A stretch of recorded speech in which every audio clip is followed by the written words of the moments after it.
we're going to be doing a series of conversations around some less and more sensitive and controversial subjects. Heavy. At least heavy subjects. Yeah. Certainly at least heavy subjects. Those of you that aren't familiar, this is Michael Matthews. He is not only one of my closest friends, which doesn't equate him to talk about the subjects that we're going to be talking about, but instead also someone that over the last 6 years or so of my life I've gained wisdom from, I've gained insight from, I have turned to when I needed to have a conversation, right? I remember specifically the one time that I can remember in my 20s that I have like broken down, like crying and crushed. Yeah. You were the person on the other end of that phone. Well, and in person once too. Sure. Yeah. I was drunk though, so that one doesn't count. I'm an emotional drunk, which is why I'm filling my. So that's the authority I'm giving you to speak about this. This video here, again, is going to be a series of videos. Some dealing with depression and the challenges that we face. This one particularly is going to deal with the concept of loneliness. Okay. I think this last year and moving into 2021, the idea of, is that you or me? That was me. Wow. Turn it down. I'm sorry. How rude. We don't edit these videos, though. So, oh, no. Okay. No. So we're just going to leave that in. I'm going to turn everything down. But I'm going to use that as a good opportunity to go ahead and pour myself There you go. a glass of bourbon. My theory, yeah? Just a little bit. Just a tiny bit more? Yeah, I don't need much more. My theory is the last year, I felt like 2021 was going to wipe everything clean in a way. And it did. Everybody did. I mean, everyone was like, hope. 2020 sucked so much. 2021 is going to be a new start, wipe everything clean. But the same challenges. Yeah. The same, and it was predictable. And of course it is, because life doesn't work on a calendar. But we've spent close to a year now with loneliness, I think, being a defining point of a lot of people's lives. Yeah. And my theory around the last year, around the challenges and the complications and the things we faced, I mean, mental health has been a issue that has affected our nation like never before. And I don't think it's that more people gained mental health problems, whether it was loneliness or depression or anything like that. I think it is the ambience, the unknown, the fear, the distance. All of that contributes to those things becoming noticeable. Maybe, yeah. And I could be wrong on that. But go ahead and... So we're going to have a conversation about loneliness here. And then we're going to have a few other conversations around this environment. Okay. But go ahead and establish, to whatever degree you want, your authority. I mean, call it authority. But you see what I'm saying? Experience? Your experience to talk on issues around mental health, to talk on issues around loneliness and depression and the things we're going to be discussing. Okay. Yeah, so... Why do I go to you for advice? I have no idea. Great, there we are. But I will say that when I was 14 or 15, I was diagnosed with borderline, at the time it was called borderline psychotic personality disorder, and chronic clinical depression, which is now known as borderline personality disorder and reoccurring major depressive... I can't even remember what it's called. Close reoccurring enough. Major depressive disorder. Which basically the two kind of go hand in hand, but it all came from a significant amount of trauma in my childhood, and it was something that, you know, even I didn't understand until I went through years and years and years of therapy. Yeah.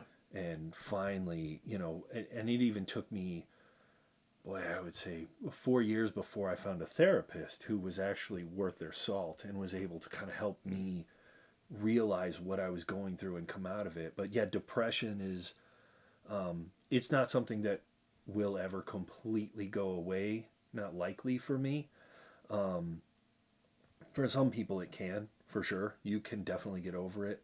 But for people like me, it'll probably be a part of my life for the rest of my life. So I've had to learn how to kind of deal with it and learn how to just be okay with it, recognize it, and walk myself through steps to get over it. Yeah.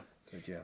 And along with that, you are highly intelligent. Oh, You I don't are know if I'd go that far. no, you are incredibly disciplined, and you're older than me, and so there's a degree of. But let's be honest. You've seen me grown up. You've seen me grow up from Yeah. 22 to 28. Yeah. I know what you're saying. And you went through the same process. Like I think a lot I of us do. remember Like when I I met remember, you telling you. hey, you're gonna be older one day. No, I remember saying you're doing exactly the same thing that I've done. Yeah, I know what you're doing right yeah. now. Yeah. And so and so a lot of your position is not only because you've personally encountered and dealt with, but that wouldn't be enough. You've also studied, you've Yeah. understood, you've overcome in a lot of ways. It's not that it's not still a problem. It's not that it's Right. not still something you face, but you've developed the language and the understanding so that you can manage the ecosystem that you're given. Yeah. I think that's an important distinction. It's Yes. not that I've like overcome it or No. yeah, I think that's important. So I want this video to be about loneliness. We'll be Okay. talking about some other things in some other videos, but this one specifically, Right. my theory is 2020 and moving into 2021 has been some of the most lonely years I've had. In a way that has made me, and I'm weird. I'm not extroverted, but I do get a lot of energy still from being around people and maintaining momentum, mostly with a work environment though. I know that is the definition of extroverted. Well, I was going to say that's interesting that you don't see yourself that way. I'm not going to challenge Yeah, it, but I I think don't- it's interesting that you see yourself that way. But being cooped up, being not seeing the degree to which, not traveling, the degree to which I would Yeah. normally be, all of that combined has made the last year and moving into this year really, really challenging. I mean, I never quite realized the degree to which I valued the interpersonal relationships and the people I had around me. I mean, I remember Yes. specifically, I went on quarantine in Washington, D.C. in a 500 square foot apartment for 2.5 months when this first started, before I moved here to Kentucky. Yeah. And the amount of suffering that I exhibited Yeah. locked in that cell versus being here where I at least see my dad and family and from Yeah. time to time get to see friends like you, but and this is even once every couple weeks, right? Yeah. More than The that. contrast. I mean,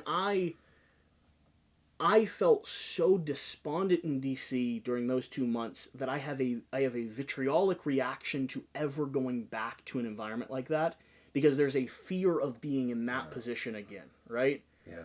And so, what is your sense of Like, what is your sense of those thoughts and loneliness this year, and how have you been addressing that? Like, how can people? It's complicated because we're still in it. We're still in the muck of it. Well, it's complicated because there's so many different personalities, right? Like, you have people who are already introverts, and Sure. they kind of get their energy. I'm an introvert. From being I alone. get my energy from being alone. I love going out into public places and just expending all of that pent up energy and Sure. creativity onto people because I love seeing their reactions to it.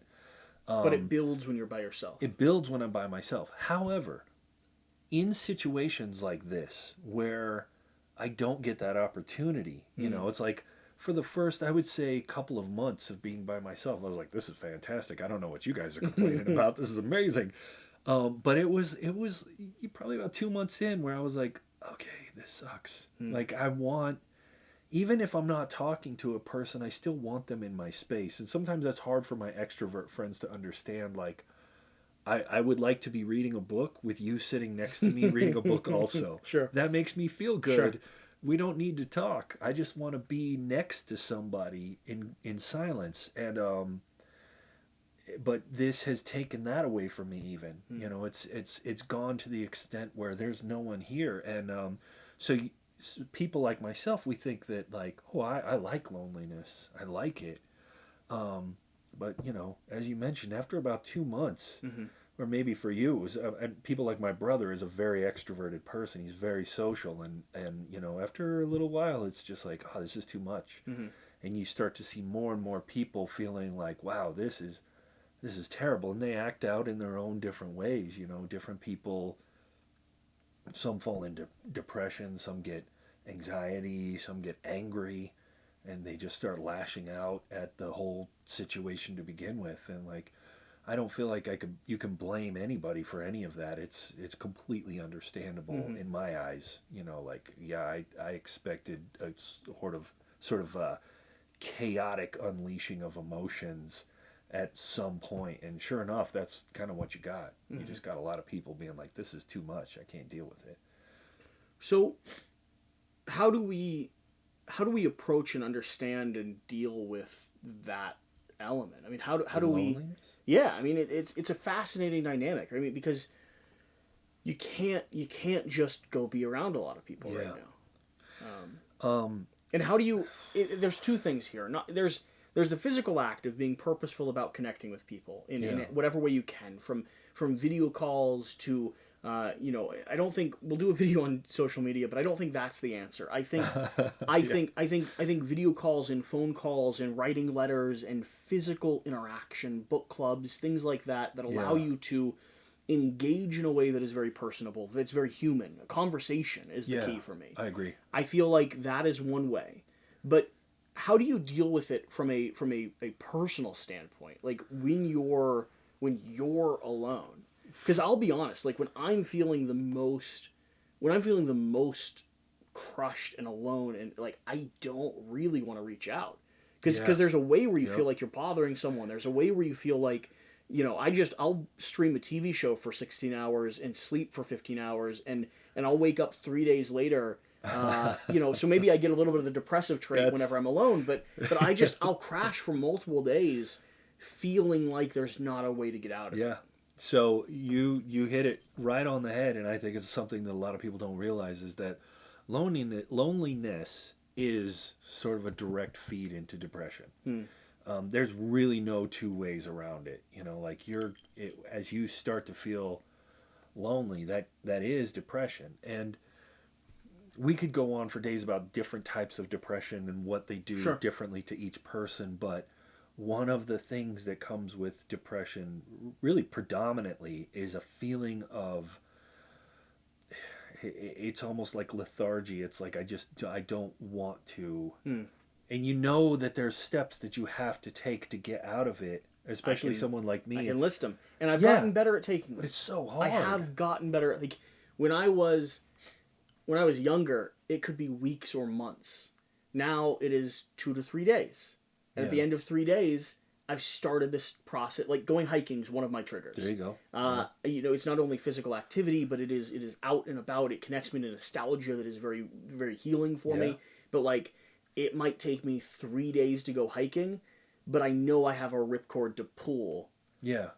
So you had said earlier in a conversation, you had said you feel more connected even when you're alone if you're hiking. Yeah.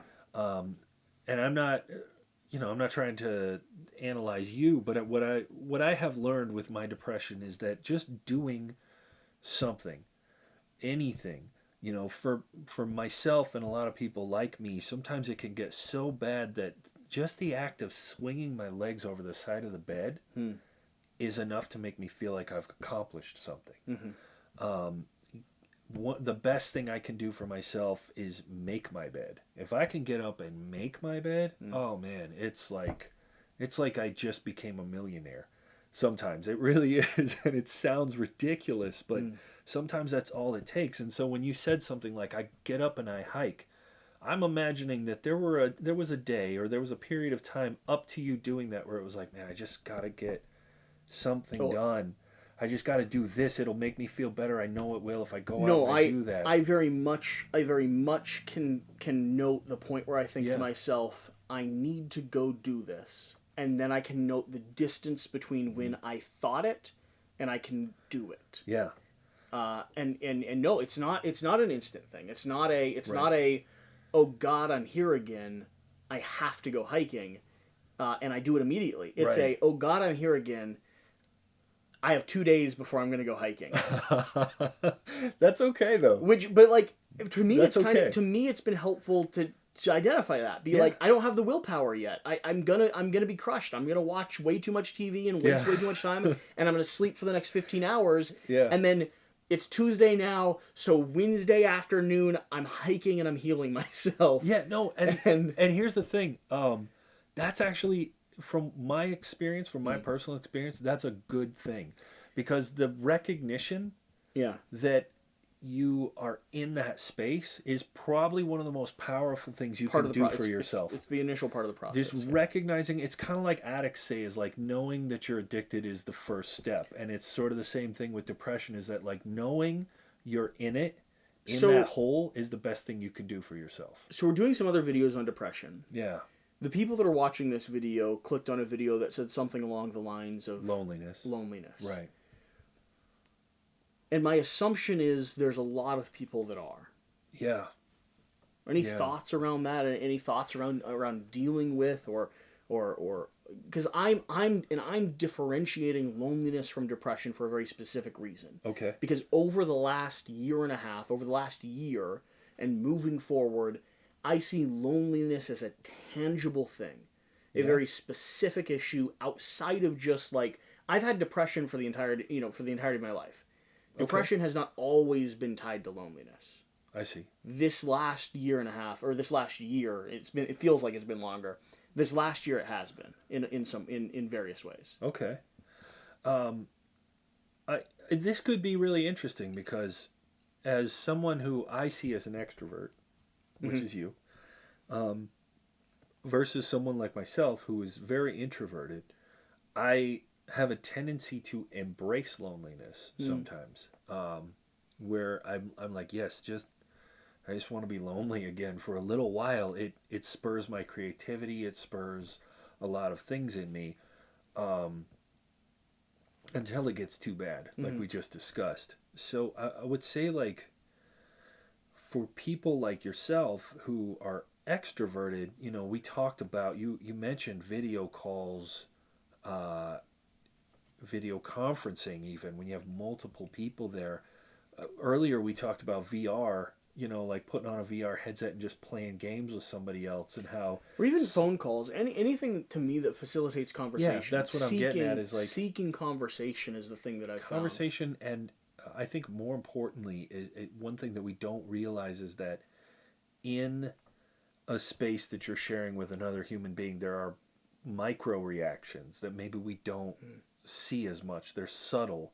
So on that phone call, you're seeing eyes move and faces move, and there's micro indicators that you're actually interacting with another human being, and I think those things are really, really important, to at least make you feel that way. But there's also human touch. And we don't like. I knew you're gonna. I was like, I was like, one of us is gonna do this, but it really is important. Like that, those hugs, those handshakes, putting your hand on somebody else's back. My great grandmother lived to 101, 102, and one of the big things at the old folks' home, whenever you volunteer, like my church group used to volunteer at old folks' homes, and one of the big things, if you were comfortable with it, would be put a hand on their shoulder. Yeah, man. Hold their hand. Like that contact that you lose in your old age can create an ambient sort of suffering that is and I don't know if this is true, but I heard when my daughter was born, they were talking. I heard somebody talking about like a baby needs contact right away. Yeah. It can immediately adversely affect their health if they don't have human contact right away. Yeah. So it kind of like just emphasizes that thing where we can talk to each other as much as we want, but at some point you need somebody to put that hand on your shoulder. At some point you need to feel like you're in the vicinity of someone who cares about you, like you're a part of something more than just yourself. And when it comes to loneliness, when you're trapped in that space without someone else to have that human contact with, I think like, man, I really don't know. Like the Band-Aid is a phone call. The Band-Aid is FaceTiming. But then what do you do once that's not enough? It's interesting because for me, I find COVID is something to take seriously.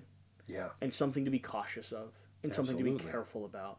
I haven't seen my grandparents since, and I'm glad my grandparents have each other, because they say they're perfectly happy, like being together, right? Yeah. But that's if one of them was alone, I genuinely would be making very different decisions if one of them was alone. I would likely have put myself in a position where I've quarantined to a point Right. where I would move in with them. Yeah. Because it is a hard thing. Because you care. Yes, immensely, incredibly so. I would sacrifice anything. So it's interesting because COVID is something to be taken very, very, very responsibly and very seriously. And yet, I think there is a psychological issue that is happening alongside COVID Yeah. that is creating people that are scared of people. Oh. And I see where you're going with that is hard as well. I have a really hard time with. I mean, I grew up in the South, right? You meet eye contact with everyone that you walk down the street, and you smile. You wave and you when nod. you're driving. Yeah. You do, yeah. I had trouble learning how to drive because I wanted to meet eye contact Yeah. with people that I pass on the road, and I still do that to today. Yeah. And so there's an interesting dynamic right now where people are scared of other people. Yeah. And it makes me uncomfortable. Yeah. And it's not because COVID's not serious. It's not because it shouldn't be taken responsibly. It's because psychologically, I was there for months where I was terrified that the other person might spread something, might give me something, right? It's that repul, that's that organic response to a disease. But now with like the current state of things, everyone's a disease. Yeah. I mean, I told you earlier today, I spent some time with someone who is very old, but also very important. And, I walked into his house. He was like, yeah, you wear the mask. We're going to social distance and all that. And we stood apart from each other with our masks on, but I could tell that he did not want me to leave. And I kind of didn't want to leave either. He's this incredibly interesting person with these great stories that I really wanted to hear every single one of them. I wanted to sit down and listen. And I could tell that, even just walking out, I commented on his Jeep and he wanted to show me like, oh, there's little flip-flops hidden right here. And there's pictures of Jeeps hidden around. And it was like, we just didn't want to be apart from each other, even though we never really hung out before ever and met each other. Yeah. But you could tell that there was this sort of, wow, somebody's here finally, and I can talk to somebody. And man, that stuck with me. Getting in the car, I was like, wow, I didn't want to leave. It's always been the stereotype of old people. Old people talk. So much. I know, but I felt it myself. No, That's I know, the but thing listen, I'm trying to say. It's always been the stereotype of old people. They talk too long. They go on stories. They never want you to leave their house. Like I remember being like 12 and like mowing lawns for the elderly, and it would become annoying because you knew you were there for 30 to 45 minutes. I don't think this is a guy who ever had to worry about people bothering him ever. Sure. I'm saying like growing up in my environment in the church, like there were moments where I would be bothered by the fact that this old person wanted human engagement. Yeah. And you didn't quite understand it. Yeah. And like as you grow up, you start to understand. So like, but now that you're in this situation, do you understand it? Like that's the thing. Sure. Like, now you're in this situation. I think everybody is kind of being forced to understand it. So we don't have a hard answer.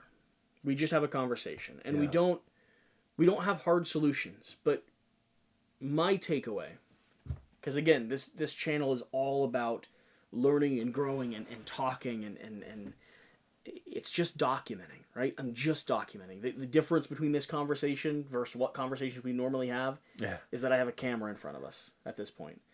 I don't think it's changed our conversation. No, that's what I'm saying. We kind of talk this That's way what I'm saying. anyway. Like it's just about documenting. So for those that are watching, here's what I'm doing. I am trying in whatever capacity I can while still being responsible to the state of the world, meaning that you're not putting anyone ever at risk. And I want to be very clear about that. You're being responsible to those around you. You're never putting someone in a position that they haven't agreed to or that puts them at an undue point of risk. Yeah. I'm doing what I can to combat loneliness through social interaction and conversations, through the small circle of friends that I actually allow inside my bubble, playing games and creating media that brings people into the circle. Through trying to call, my grandparents and keep a hold of what's going on in their life, to hiking out on a trail and maintaining 12 feet of distance, but still very loudly and purposely through the mask, making sure they can see that I've smiled and said, hello, I hope you have a nice day. Yeah. There's a lot of stuff that we have to combat. And if you've watched to this point, I think the way that I've found to deal with the loneliness that we are feeling right now is by being purposeful about attacking it. Yeah. Being willing to not only identify that it exists, and then realizing that a lot of other people are there, a ton of other people are there, which is why I think these conversations are valuable. Um, Yes.